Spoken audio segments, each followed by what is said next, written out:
Hello, everyone. Thank you for checking out this special episode of Really Dicey. This is Manny, and I'm here with the CEO of Free League, Tomas Härenstam. Um, I've been practicing your last name for a few weeks now, so I hope I got it right this time. It was pretty good. Yeah. Good to be here. Thanks for having me. And today we're going to talk about your latest Kickstarter from Free League Publishing. Two books this time: Arcan, the City of Waves and Flame, and Book of Magic. Yeah. Wow, there's a lot to talk about. And I have to, let's talk about Arcan first because I love city books. I love books about cities, maps.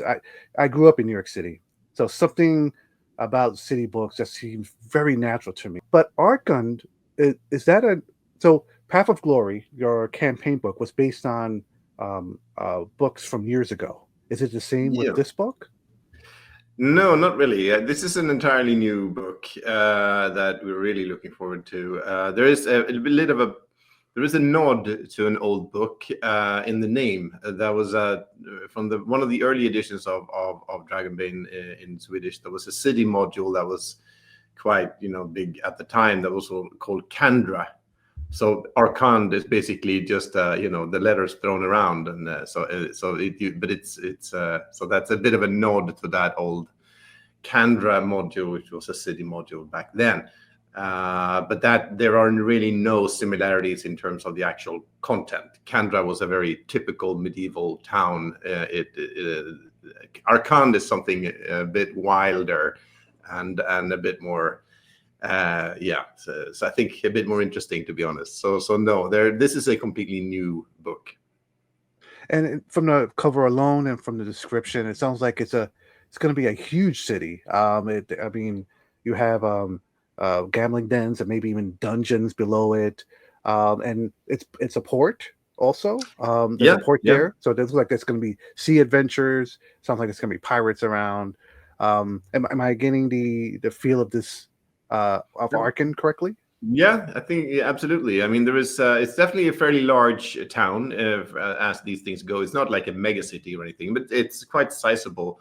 In some kind of medieval perspective, even though this is a fantasy world. So yeah, you have everything from like the port with the seedy port inns and things, and the dung, which is sort of the bad part of town. Then it sort of climbs up this rock rising from the sea. So the further up you go, the higher you get in the rungs of society. So at the top you have the palace where the ruler of Arand rules from. But then there's a lot going on, and there's, like you mentioned, there are also things inside this rock, inside the cliff, underground, underwater too, and on water. So there is a lot going on to investigate in this town.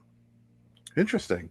If I may ask, what's the political side of Arkan like exactly? You mentioned a ruler. Is that ruler like a king? Is there like a republic? Is there anything like that? Right.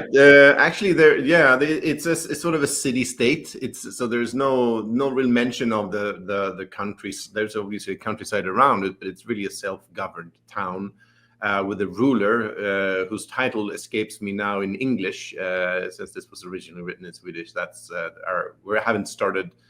We have only translated one chapter there so far, so that's we're just getting into that. So, but yeah, there's a ruler of this town. Then there's a number of quite powerful guilds in this city, so they have a prominent position and are sort of vying for influence. And there's also a pretty cool. There's an old. There used to be, an old academy or school for dragon riding at the top of this rock, but that was a long time ago.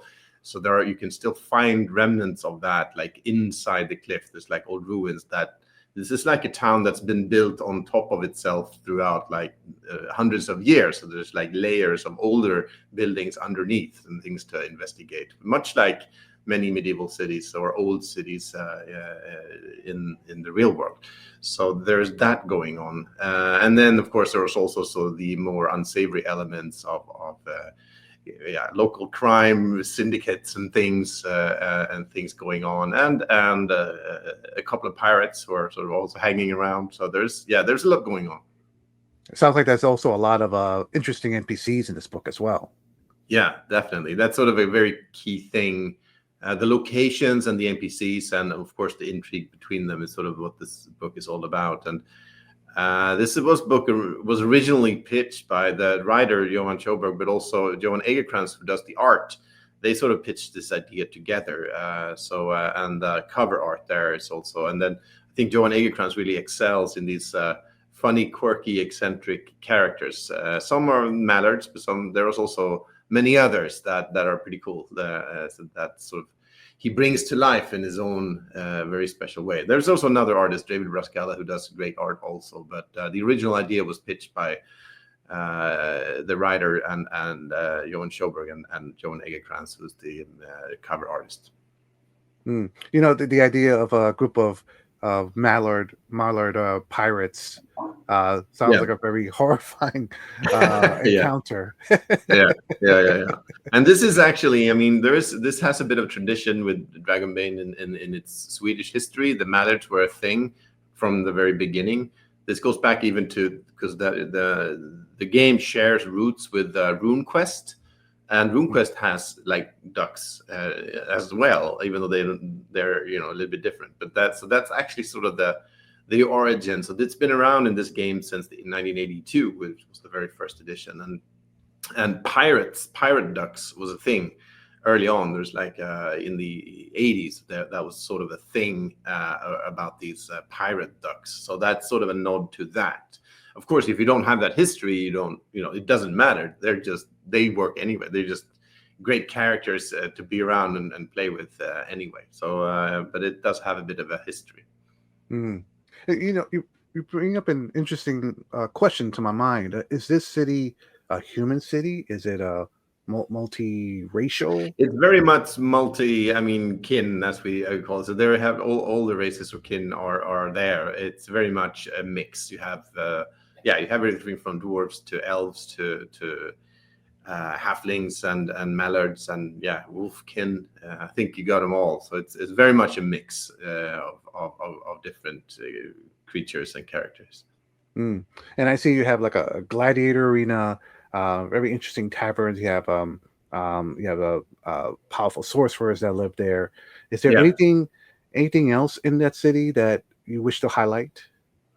There's so much. It's hard to pick like one thing, but there is we mentioned quite a few things already also, but there's also kind of a funny, we even made a plastic figure of one character, Master Achilles, who runs like a menagerie, or like almost like a circus of monsters. So he sort of collects monsters. So that's also a way for the adventurers to get drawn in, because they might be involved in that, either to sort of capture monsters for him or maybe set them free. Who knows? So that's a pretty colorful character that you will probably run into one way or another in Arcan.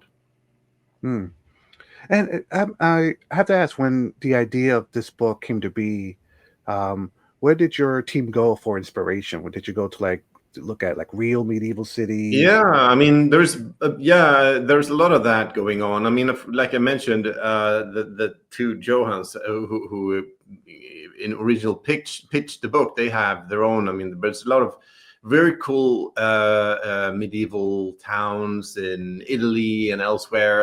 And there was one place where I went to that was an inspiration for me, even though I didn't do the main creative work on this one. I was, of course, involved. There is in Italy in the northwest, Cinque Terre. It's like it's a region with a couple of small towns that really climb from the water up very steep mountainsides, basically. And though I was there a couple of years ago, and that's just an amazing location. And this sort of reminds me of that. This is in this, for me at least, that's a big inspiration. And I see you have the same art team behind this. You mentioned Johan. Looks like the other artists that work in the bestiary.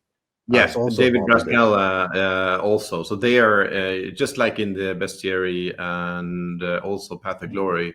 They share that work. So Johan Egerkrans does quite a bit, and then David does a lot. So it's really a collaborative effort on the art side for the two of them. And also there's a big, beautiful map of the town by Francesca Barrialt, who's done previous maps for Dragonbane for us as well. So she's also put her mark on this town. Mm. And I saw in the I'm jumping ahead a little bit, but looking at your Kickstarter, I saw that you also have a cloth map of that available. Yeah, right, and, exactly. Yeah, that's that turned out to be pretty popular. These cloth maps are really cool to have on the table when playing, and they're really immersive and pretty big. So it's great to have as a sort of a backdrop on the table when you play. So yeah, that's also available.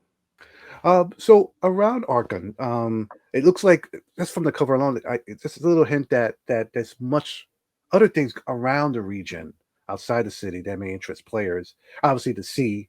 What else is outside? Is there much information about what's outside the city as well?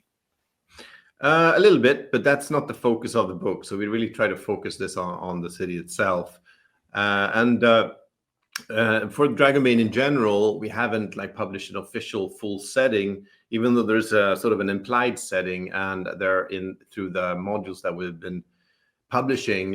First, there is the campaign in the core set, which is called the Secret of the Dragon Emperor. There were some things there that tie into the campaign we released last year, Path of Glory. So there's some characters, some shared history there, and you have some of that continuing in Arcan.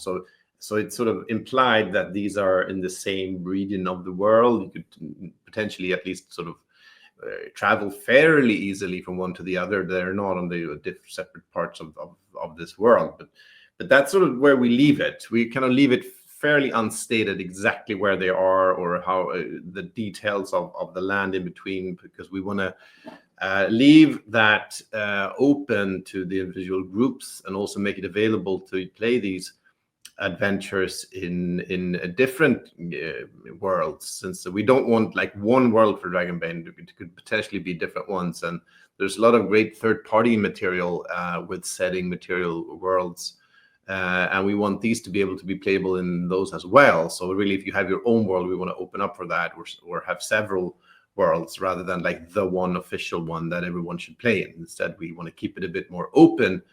And we also feel that sort of captures a bit of mystery, and instead of explaining everything in too much detail, the world remains unknown, which also makes it perhaps a little bit more mysterious and interesting than if you just show everything from the start. And is this book set up similar to maybe old city books, source books of old, where players could start here? It doesn't matter if your character is new or characters are veteran.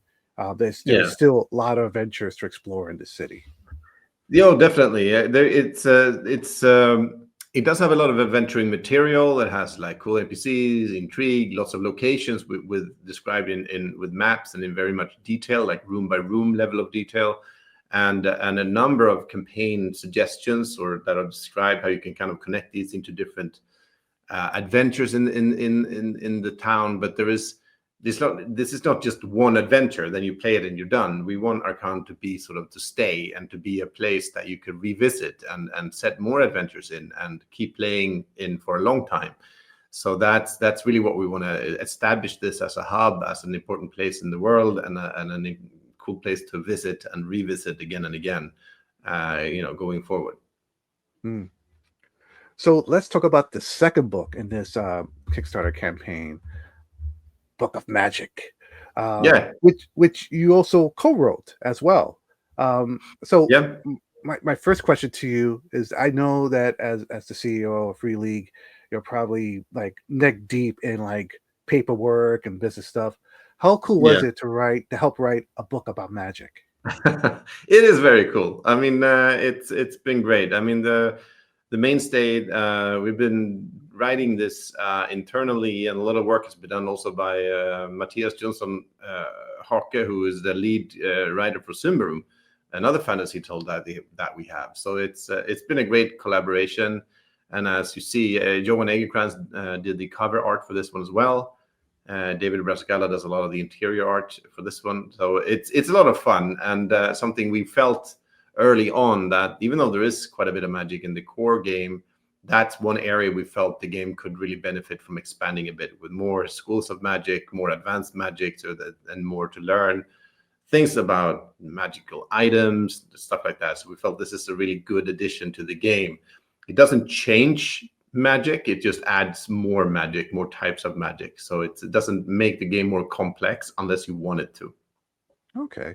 And so within this book, there's five new schools of magic, and you mentioned Yeah, there's something like that. Yeah, five. I think it's a bit more now since we have adding one or two stretch goals. But around there, yeah. okay, and you mentioned that there's like magic items, so there's more than it's not just a collection of spells. There's like a bunch of new Yeah, options. yeah, and also beyond that, also each school of magic is also described sort of in world, or you learn a lot about who is practicing this type of magic. What are they like? How do you learn this type of magic? How do you find a teacher? Like if you want to be a demonologist, how do you go about finding a demonology teacher? It might not be that easy. So that's which can be an adventure in itself. So there's also quite a bit of sort of expanding on that. So it's not just spell lists, but also sort of more information about how magic actually kind of works and how people use it in the world. Hmm. If I may ask, since you co-wrote this, is there a favorite spell that you were very happy to create or anything like Ah, that? oh, that's a good question.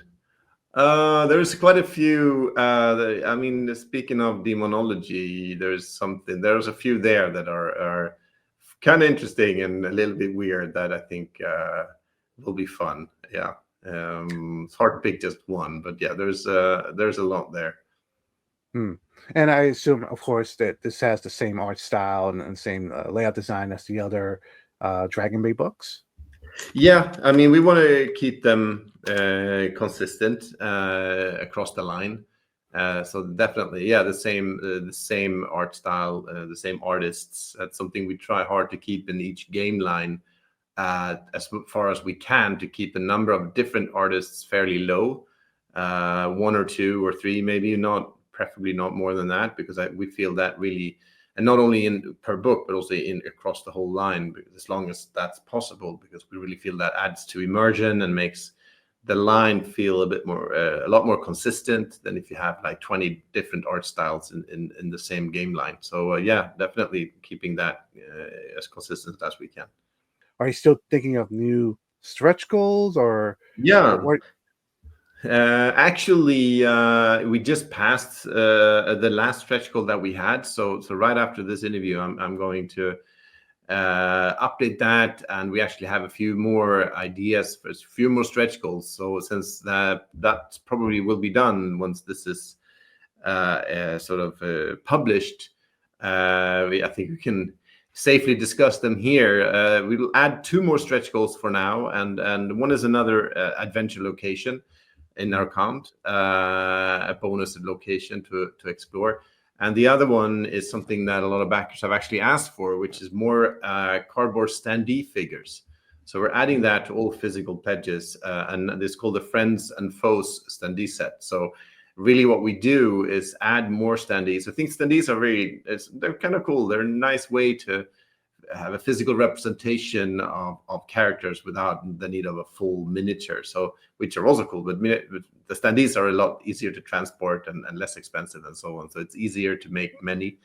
So we're adding that for all physical pledges as another stretch goal. So what we're including is specific characters from Arcand, but also from Path of Glory, because we haven't done that before. So we're throwing in NPCs, cool NPCs from those two books, and also add a few other maybe general type of characters that we feel would be useful.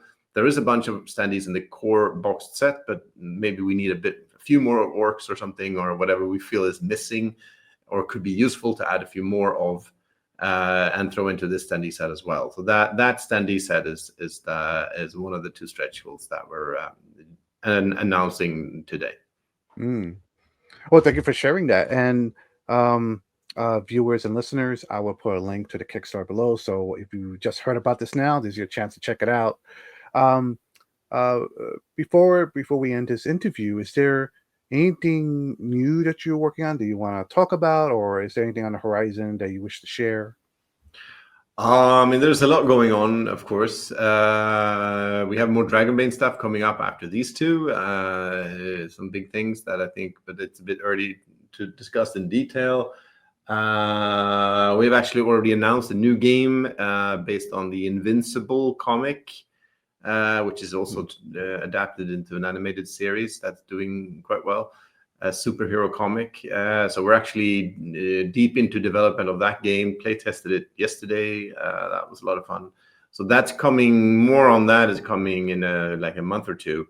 So that's another thing that we're focusing on in the sort of fairly near future. Oh, okay, excellent, excellent. I'm excited about that. Big fan of Invincible, and Cool. Amazon, the channel has at least done a great job at adapting it Yeah, as no, well. I really think they did a great job on the animated show. So I'm really enjoying that, and it's yeah, it's a fun collaboration. Thomas, thank you so much for taking the time to talk to us about Dragonbane, Book of Magic, and Arcan, City of Waves and Flames. Again, all the links will be in the description below. So, listeners and viewers, thank you for watching. Be safe out there. We'll see you next time.